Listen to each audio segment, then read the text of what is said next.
On voit la pyramide sur Internet ou à la télé, mais quand on est au pied de la magique. pyramide, c'est pas la même chose. Les temples aussi, on est tout petit. Tu parles de pyramide, il y a des hypothèses, et notamment celle du béton coulé, et on en voit et on en parle avec Sandrine. Absolument, c'est Joseph Davidovits, donc qui est ce scientifique français qui, lui, pense, enfin, en tous les cas, défend cette théorie depuis à peu près une trentaine d'années. En fait, ce serait donc des blocs de calcaire naturel reconstitués qui auraient été coulés sur place, donc de la pierre synthétique, coulée comme du béton. En fait, constituée en grande majorité d'agrégats de calcaire naturel avec un peu d'argile kaolinique, donc qui était un silico-aluminate qui se désagrège en fait dans l'eau et auquel on aurait ajouté de la chaux éteinte.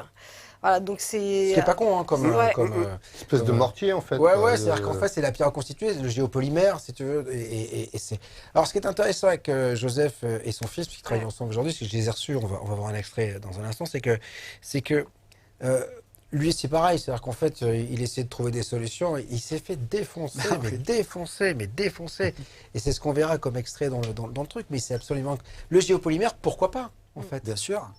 Bien sûr, et c'est ce qui, pour nous, là je vais parler au nom d'Éric aussi, c'est ce qui permettrait d'expliquer des choses qui sont autrement assez inexplicables, comme là il ne faut pas aller dans la pyramide, il faut aller dans le temple de la vallée, qui est rarement montré d'ailleurs dans les documentaires, c'est pour ça que moi je l'ai bien montré dans BAM. On a des murs d'enceinte qui sont composés de blocs qui font entre 100 et 400 tonnes pour les plus gros, donc c'est énorme. C'est des blocs qui ont des formes complexes, c'est pas des gros parpaings en fait à angle droit, donc les formes s'épousent précisément. Et ils ont surtout des découpes très particulières, c'est-à-dire quand on les regarde, on voit des empreintes en creux. Et ces empreintes en creux correspondent exactement aux parements de granit qui sont taillés sur 5 faces. Et l'arrière est laissé brut, et donc c'est comme si on avait sculpté le calcaire pour faire ça.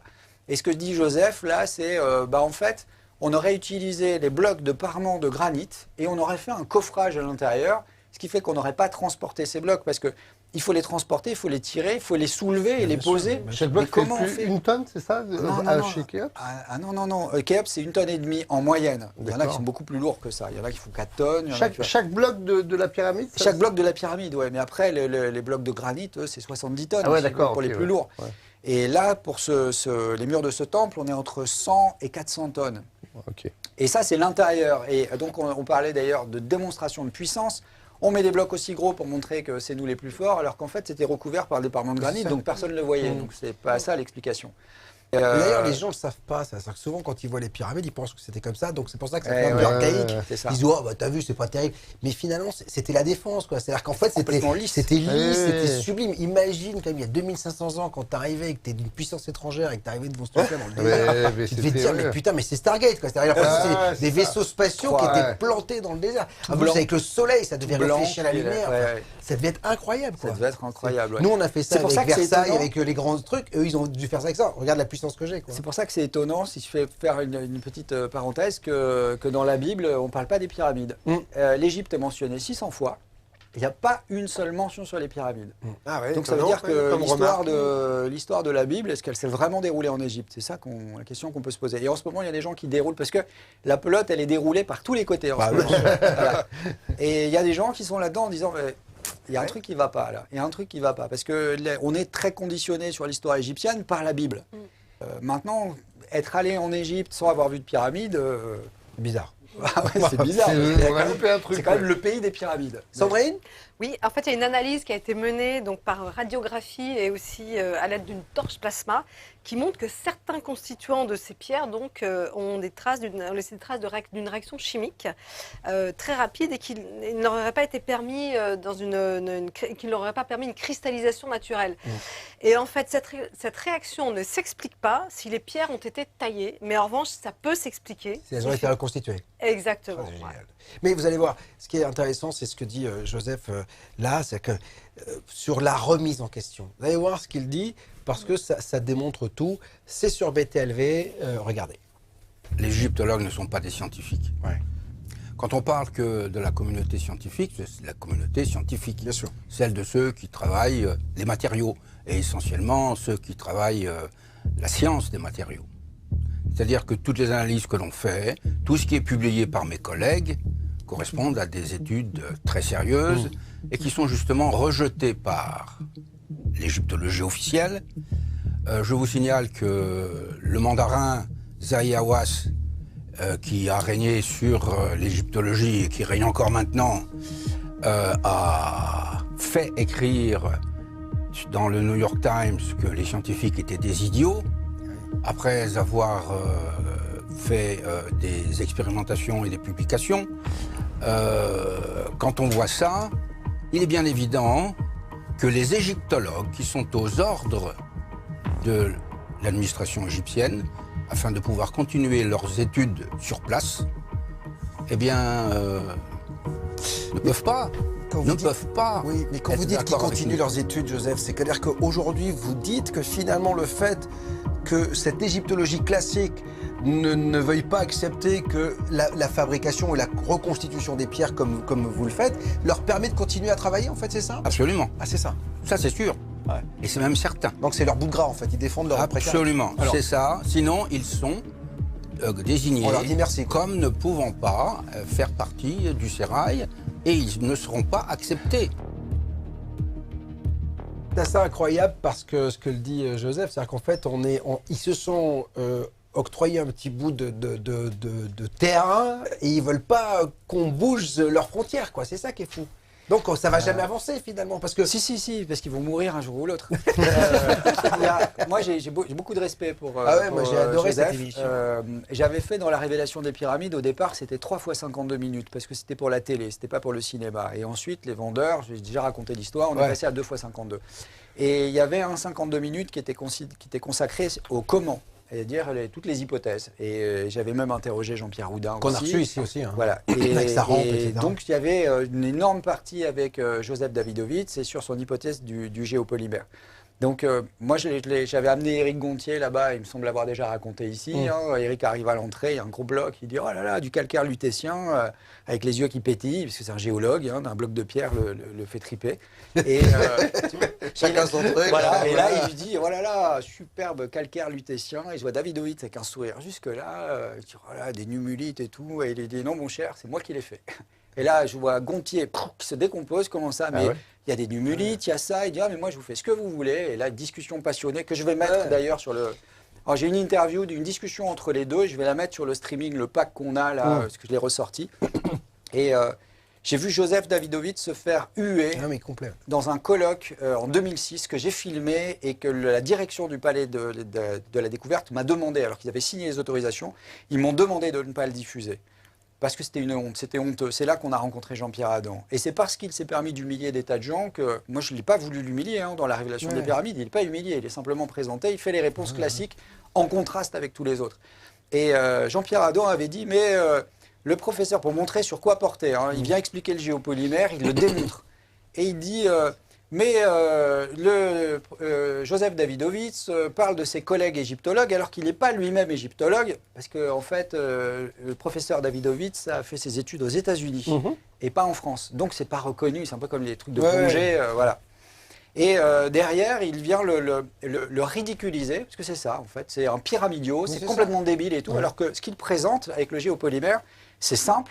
C'est accessible, ça ne nécessite pas des vaisseaux spatiaux, des machines antigravité.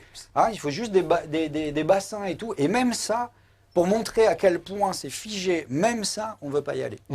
Même ça, on ne veut pas. Mais ce qui est fou, c'est que là, c'est du concret, c'est ça qui est fou. Ah, pour le coup, c'est le mot. C'est du concret.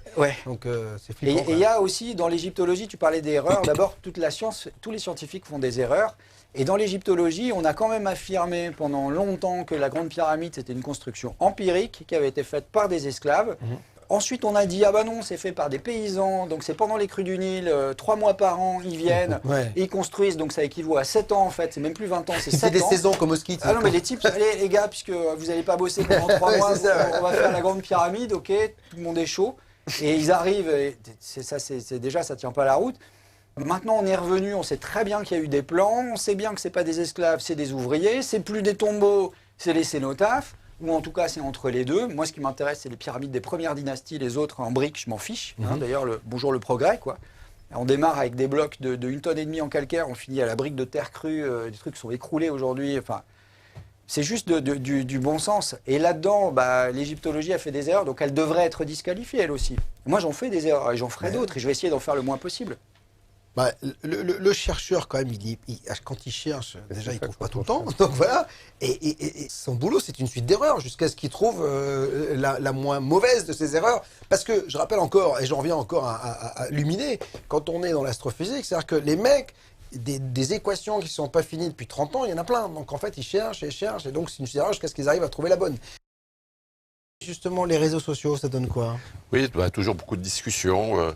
Il y a Passé Recomposé qui dit « C'est bien gentil de vouloir faire un documentaire sur Barabar, mais se contenter de faire des scans sans prendre le temps de s'instruire sur le sujet, c'est assez particulier comme démarche. » Voilà, Se contenter de passer son temps à faire des messages sur Internet pour critiquer ce que font les autres, c'est aussi pas terrible. Mais bon, après, chacun voit midi à sa porte. C'est quoi les détracteurs du film? C'est qui? C'est des gens qui ne veulent pas remettre en cause l'histoire officielle? Quel est le... C'est des religieux?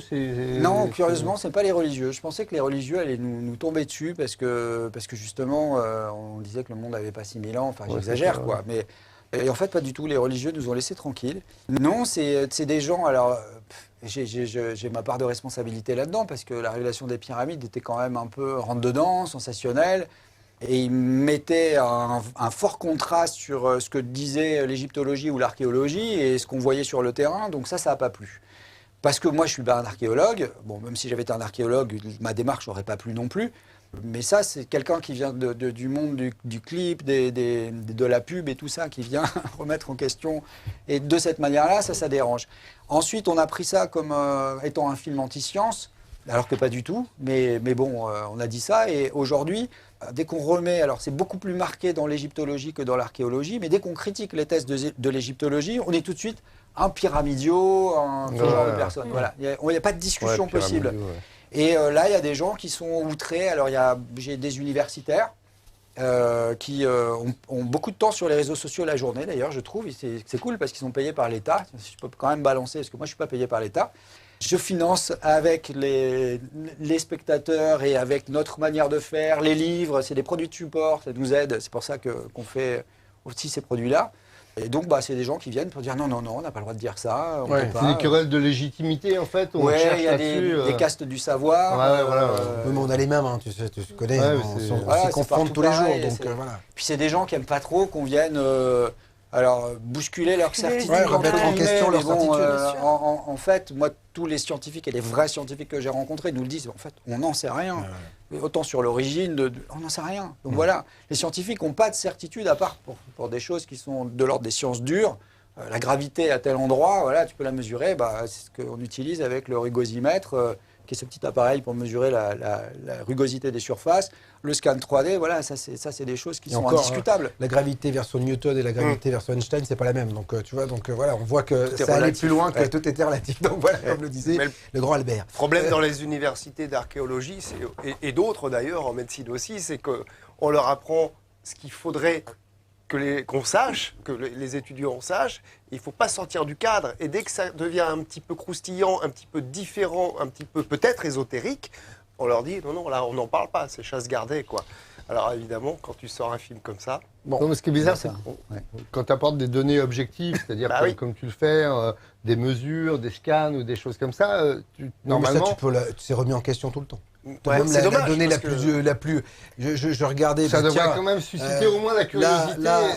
Avec Luminet, tout est remis en question tout le temps. Hawking s'est planté plein de fois. Tout est remis sans cesse en question. Il y a des mecs qui ont légion et qui sont remis en question. Il y a jamais... Parce que comme il le dit, finalement, il n'y a jamais de vérité absolue. Il n'y a que des pistes de recherche. Le drame, c'est qu'on n'accepte pas qu'il y ait des gens qui cherchent. En fait, il faut être estampillé pour pouvoir chercher. Alors que... il y a plein de chercheurs indépendants qui ont trouvé des choses qui sont très intéressantes et c'est toujours intéressant justement de voir ça.